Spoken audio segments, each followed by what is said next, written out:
भाइयों, कुरान मजीद में अल्लाह ताला ने एक बहुत बड़ी सच्चाई बयान की। जिंदगी के इस इम्तिहान में ऐसे लोग बहुत हैं जो अपने बुरे वक्त को अपने लिए आजमाइश समझते हैं और बसा औकात अल्लाह की तौफीक से सब्र भी कर लेते हैं, लेकिन ऐसे लोग बहुत कम हैं जो जिंदगी की अच्छाइयों को, भलाइयों को, जिंदगी में आने वाली खुशियों को अपने लिए आजमाइश समझने वाले लोग दुनिया के अंदर बहुत कम है। और अल्लाह ने कहा वक़लीलुम मिन इबादी अश-शकूर, सच्चाई भी यही है कि मेरे बंदों में शुक्रगुजार बंदे बड़े कम हैं। सुभान अल्लाह। भाइयों, सबसे पहला फितना, सबसे बड़ा फितना, सबसे अहम फितना यही है कि जिंदगी की नरमी और गर्मी, ये मेरी और आपकी जिंदगी का सबसे बड़ा फितना, सबसे बड़ी आजमाइश है। आमतौर पर फितने का जो एक महदूद माना हमारे सामने है, तो वो चीजें जो हमें नुकसान पहुंचे हम उसको फितना समझते हैं, लेकिन इस्लामी शरीयत जिस चीज को फितना करार देती, सारी जिंदगी तुम्हारी आजमाइश है। इस जिंदगी में अपने आप को कामयाब बनाने की कोशिश करो। इस्लाम मुझको और आपको इस बात की तालीम देता है। ये सबसे पहले तो फितने का एक बाब है। मैंने कहा 3 अहम मैदान आपके सामने रखूंगा। पहली बात मैंने कहा बिल उमूम जिंदगी और जिंदगी के जो मामलात हैं, जिंदगी में जो भी आपका मामला, सारे मामलात आपकी आजमाइश। हत्ता कि अल्लाह ताला ने यह भी कहा कि लोगों के आपस में एक दूसरे के जो मामलात, वो भी फितना। वजअलना बअदकुम लिबअदिन फितना, हमने तुम में से बाज को बाज के लिए फितना बनाया, तुम में से बाज को बाज के लिए आजमाइश का जरिया हमने बनाया। एक फकीर आदमी सिर्फ फकीर नहीं, वो मालदार की आजमाइश है। एक मालदार आदमी सिर्फ मालदार नहीं, वो एक फकीर के लिए आजमाइश है। एक मातहत आदमी अपने सरबरा, अपने जिम्मेदार के लिए आजमाइश है। एक जिम्मेदार आदमी अपने मातहत के लिए आजमाइश है। एक पड़ोसी दूसरे पड़ोसी के लिए आजमाइश है। एक अच्छा अक्लमंद आदमी भोले भाले इंसानों के लिए आजमाइश है। भोला भाला नादान इंसान, वो तुम्हारे लिए आजमाइश। दुनिया के अंदर अल्लाह ताला ने हर इंसान को दूसरे की आजमाइश का जरिया अल्लाह ताला ने बनाया। जिंदगी की इतने वसी इम्तिहान, इतने बड़े फितने को फितना समझो, आजमाइश समझो और अपने आप को कामयाब बनाने की कोशिश करो। ये है फितने का सबसे वसी मफ़हूम, सबसे आम माना जो कुरान और सुन्नत के अंदर अल्लाह ताला ने मेरे और आपके सामने बयान फरमाया। कहा वजअलना बअदकुम लिबअदिन फितना, हमने तुम में से बाज को बाज के लिए फितना, आजमाइश का जरिया बनाया। इसीलिए औरत को अल्लाह ताला ने फितना कहा। तो क्यों कहा? इसलिए नहीं कहा कि उसकी कोई मजम्मत है, कोई बुराई है, कहा नहीं। औरत अपनी जगह पे बहुत नेक होगी, लेकिन मर्द के लिए वो आजमाइश का जरिया है, तो वो फितना है, मर्द की आजमाइश का जरिया है। इस्लामी शरीयत की नजर में फितने का ये वसी माना है। सबसे पहले हम अपनी जिंदगी को अपने लिए एक फितना, एक आजमाइश समझें और जिंदगी की इस इम्तिहान में, जिंदगी के इन फितनों से अपने आप को बचाकर चलने की कोशिश करें।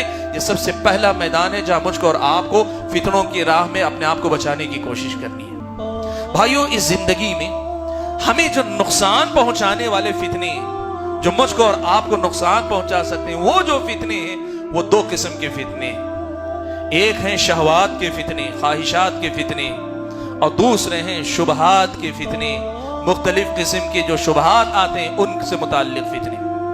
अब अगर शहवात से, ख्वाहिशात से मुताल्लिक फितनों की फहरिस्त बयान की जाए, बात बहुत लंबी जाएगी, बहुत दूर तक जाएगी। और दूसरी तरफ अगर शुबहात की दुनिया की बात करें, इसकी भी काफी लंबी फहरिस्त आएगी। कुरान मजीद में अल्लाह तबारक व तआला ने शहवात के फितनों का तज़किरा करते हुए एक जामे आयत में अल्लाह ताला ने कई फितनों का तज़किरा किया।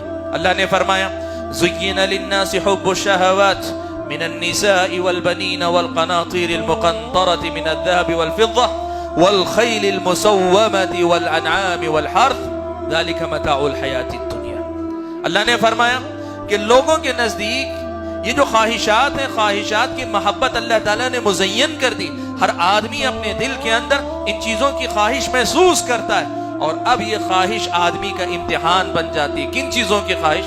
का मिनन निसा, औरतों की ख्वाहिश, औरतों की ख्वाहिश, वल बनीन, औलाद की ख्वाहिश, वल क़नातीरिल मुक़ंतरति मिनद ज़हबि वल फ़िद्दा, सोने और चांदी के ढेर, सोने और चांदी के ढेर यानी मालो दौलत की कसरत की ख्वाहिश, वल खैलिल मुसव्वमा, बड़े लगे बंधे तैयार घोड़ों की ख्वाहिश यानी अच्छी सवारी की ख्वाहिश आदमी के दिल के अंदर, वल अनआम, चौपाए जो आदमी के पास जागीर के तौर पे, आदमी के पास दौलत के तौर पे रहे, चौपायों का पूरा लंबा अपना एक, जिसको आज के दौर में आप कहना चाहें एक अच्छा बिजनेस कह सकते हैं आप, पुराने जमाने में चौपायों की तिजारत ज्यादा थी, तो आप आज के दौर में कहना चाहें तो एक अच्छा बिजनेस हो, इसकी भी आदमी के पास ख्वाहिश होती। वल हर्थ, ये आदमी चाहता है कि लंबी जागीर हो, खेतियां हो, सब कुछ हो।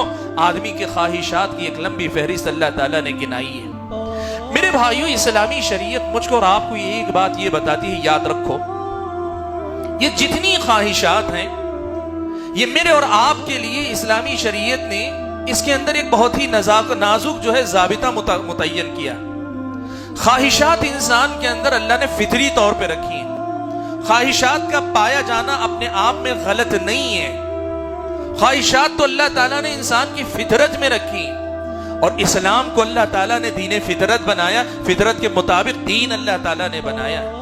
लेकिन इस्लाम ने एक ज़ाबिता रखा है, और यह ज़ाबिता याद रखना, इस इंसानी जिंदगी में इंसान के लिए जितनी ख्वाहिशात की तकमील जरूरी थी, इंसान की ख्वाहिशात में से जिन ख्वाहिशात को पूरा करना जरूरी था, और जिस कदर, जिस लेवल तक या जिस मेयार तक उस ख्वाहिश को पूरा करना जरूरी था, अल्लाह ताला ने उस सब को हलाल करार दिया। इस शरीयत की बहुत बड़ी खूबी यह है कि ख्वाहिशात को मारने की दावत इस्लाम ने नहीं दी। किसी भी किस्म की ख्वाहिश, औरतों की ख्वाहिश, औलाद की ख्वाहिश, माल की ख्वाहिश, आपके अपने जारो जायदाद की ख्वाहिश, कारोबार की ख्वाहिश, ख्वाहिशात की एक लंबी दुनिया आपके पास है। इस्लाम ने आपको ख्वाहिशात को मारने का हुक्म नहीं दिया है, याद रखना इस बात को। इस्लाम ने हर इंसान की जिंदगी में जो ख्वाहिशात अल्लाह ने फितरी तौर पे रखी हैं, उन फितरी ख्वाहिशात में से जो इंसानी जिंदगी के लिए जरूरी थी, जिसमें इंसानों की भलाई थी, जो इंसानी फितरत के मुताबिक थी, अल्लाह ताला ने उन तमाम ख्वाहिशात की तकमील को हलाल करार दिया। और हलाल भी अल्लाह ताला ने किस दर्जे तक किया है? जिस दर्जे तक ख्वाहिश का पूरा करना इंसान के लिए जरूरी है, जिस दर्जे तक ख्वाहिश का पूरा करना जरूरी है, उस दर्जे तक अल्लाह तबारक व तआला ने उसे हलाल करार दिया। रही वो ख्वाहिशें, इंसानों की वो ख्वाहिशें जिनमें इंसानों का भला नहीं, इंसानी समाज का भला नहीं, इंसानी समाज का नुकसान है, या फिर कोई भी किसी भी ख्वाहिश की वो हद जिस हद के बाद वो ख्वाहिश इंसान के लिए नुकसानदेह बन जाती, अल्लाह ताला ने उसे हराम करार दिया है। इस्लामी शरीयत ख्वाहिशात को मारने की तालीम हरगिज नहीं देती। इस्लामी शरीयत ख्वाहिशात को मारने की तालीम हरगिज नहीं देती। इसीलिए आप जानते हैं, 3 लोग आए, अल्लाह के नबी सल्लल्लाहु अलैहि वसल्लम की इबादत के बारे में उन्होंने पूछा अल्लाह के नबी सल्लल्लाहु अलैहि वसल्लम की इबादत के बारे में उम्महातुल मोमिनीन ने बताया कि अल्लाह के नबी मस्जिद की इबादत के बाद घर में कैसी और कैसी इबादत करते। तो उनमें से हर आदमी ने अपने अपने तौर पर कुछ बातें कही। उनमें से एक आदमी ने यह भी कहा कि ला अतज़व्वजुन निसा, जिंदगी में कभी शादी नहीं करूंगा, शादी करूंगा तो बीवी और ख्वाहिशात, और फिर उनके जरिए औलाद का जंजाल पूरी दुनिया फैलेगी और मैं गाफिल हो जाऊंगा, इसलिए शादी करूंगा ही नहीं। अल्लाह के नबी सल्लल्लाहु अलैहि वसल्लम ने क्या कहा? अल्लाह के नबी सल्लल्लाहु अलैहि वसल्लम ने उसको रोका टोका। बाद में आने के बाद उम्महातुल मोमिनीन ने बताया, अल्लाह के नबी ने खड़े होकर खुतबा दिया, लोगों के बारे में एक एक का तज़किरा करते हुए अल्लाह के नबी ने कहा, तुम कहते हो शादी नहीं करोगे, मैं अल्लाह से सबसे ज्यादा डरता हूं, लेकिन फिर भी मैंने शादी की। हजरत उस्मान इब्न मज़ऊन रज़ियल्लाहु तआला अन्हु ने अल्लाह के नबी सल्लल्लाहु अलैहि वसल्लम से आकर पूछा था, अल्लाह के नबी इजाजत दीजिए कि हम खसी कर लें, अपनी ख्वाहिशात का खातिमा कर लें, ख्वाहिशात को खत्म कर लें, जो मादा पैदा हो सकता है उसका खातिमा ही कर लें, ख्वाहिश पैदा ही ना हो। अल्लाह के नबी सल्लल्लाहु अलैहि वसल्लम ने मना कर दिया। इस्लामी शरीयत की ये बहुत बड़ी खूबी है, याद रखो, कि इंसानी जिंदगी की जितनी ख्वाहिशें, इन ख्वाहिशात में से जो भी जरूरी थी या जायज थी, मुफीद थी, या जिसमें फायदा ज्यादा था, अल्लाह ताला ने उन ख्वाहिशों को पूरा करने का भी इंतजाम किया, और उन ख्वाहिशों की भी उस हद तक अल्लाह ताला ने पूरी इजाजत दी है जहां तक ख्वाहिशात इंसान के हक में मुफीद हो सकती। लेकिन जो ख्वाहिशें इंसानों के लिए नुकसानदेह हैं, या जो ख्वाहिशें अपनी हद के बाद नुकसानदेह होती हैं, वहां से इस्लामी शरीयत ने उसे हराम करार दिया।